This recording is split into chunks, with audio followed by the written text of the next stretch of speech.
মুন্সিগঞ্জে পৃথক স্থানে কোটা সংস্কার দাবিকারীদের সংঘর্ষ, পুলিশসহ আহত ১০।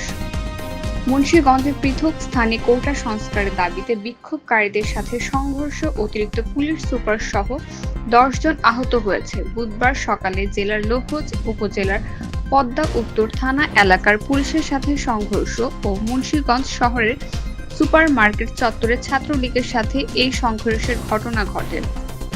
এ সময় উভয় স্থানে কমপক্ষে ১০ জন আহত হয়েছে, তবে আহতদের নাম পরিচয় এখনো পাওয়া যায়নি। জানা গেছে, কোটা সংস্কার ও ছাত্র সমাজের ওপর হামলা ও নিহতদের বিচার এবং প্রতিবাদ জানিয়ে সকালে পদ্মা উত্তর থানা এলাকার বিক্ষোভ সমাবেশ করে ছাত্র সমাজ। এ সময় পুলিশের সাথে সংঘর্ষে জড়িয়ে পড়ে কোটা সংস্কারের দাবিকারীরা। এ সময় কয়েক দফা ধাওয়া পাল্টা ধাওয়া ঘটনা ঘটে। এতে ইট পাটকেলের আঘাতে অতিরিক্ত পুলিশ সুপার তোফায়েল সরকার সহ কমপক্ষে ৫ জন আহত হয়েছে। এ সময় ইট পাটকেল নিক্ষেপ করে উত্তর থানায় ভাঙচুর চালায় কোটা সংস্কার দাবিকারীরা।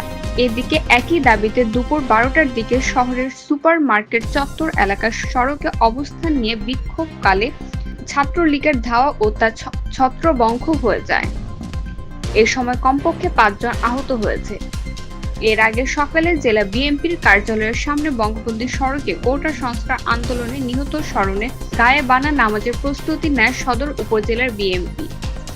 এতে নেতৃত্ব দেন সদর উপজেলার বিএনপির সভাপতি মোহাম্মদ মহিউদ্দিন আহমেদ। এ সময় পুলিশ তাদের ছত্রভঙ্গ করে দেয়। সদর থানার ভারপ্রাপ্ত কর্মকর্তা ওসি মোহাম্মদ আমিনুল ইসলাম বলেন, বিনা অনুমতিতে বিএনপির নেতাকর্মীরা গায়েবানা নামাজের সাথে বিশৃঙ্খলার চেষ্টা করলে তাদের সড়ক থেকে সরিয়ে নেওয়া হয়। পরে বৈষম্য বিরোধী ছাত্র আন্দোলনের মুন্সিগঞ্জ জেলার নামে একটি ব্যানারে শিক্ষার্থীরা একটি বিক্ষোভ মিছিল বের করে মিছিলটি শহরের বিভিন্ন সড়কে প্রদক্ষিণ করে সুপার মার্কেট চত্বর এলাকার অবস্থান নিয়ে সড়ককে অবরোধ সৃষ্টি করে যান চলাচলের বিঘ্ন ঘটায়।